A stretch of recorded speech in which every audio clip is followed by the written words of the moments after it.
Bonjour, j'aimerais vous parler de la session Tudor au congrès de l'encéphale 2021. C'est une session, comme son nom l'indique, qui va s'intéresser au sommeil. Le sommeil, ce processus tout à fait vital et central de notre organisme.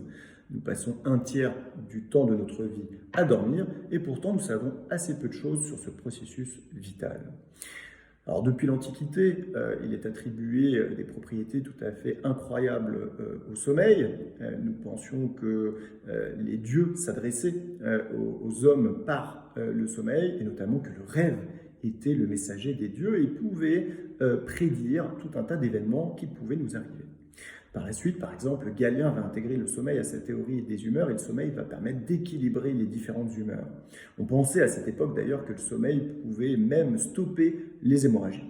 Alors, on sait maintenant que c'est pas tout à fait vrai, mais on sait quand même que le sommeil a des propriétés tout à fait incroyables, comme celle de réguler l'ensemble des processus immuno-inflammatoires, d'équilibrer notre balance énergétique, de participer à un ensemble de processus endocriniens, en fait quasiment tous, mais aussi de participer à des processus de mémorisation. Et ce qu'on sait également, et il y a beaucoup de recherches actuellement sur ça, c'est que ce sommeil participe directement à la santé mentale.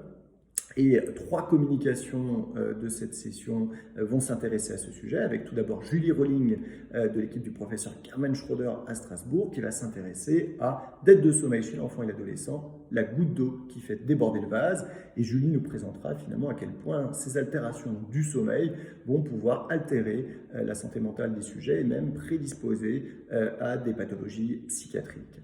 Dans une deuxième session que je ferai, nous allons parler du sommeil, peut-il être directement mortel? Et nous verrons finalement les liens qui existent entre les altérations du sommeil et les conduites suicidaires. Et nous verrons qu'il existe des liens tout à fait directs. Et donc, ceci ouvre des voies d'intervention tout à fait prometteuses et innovantes.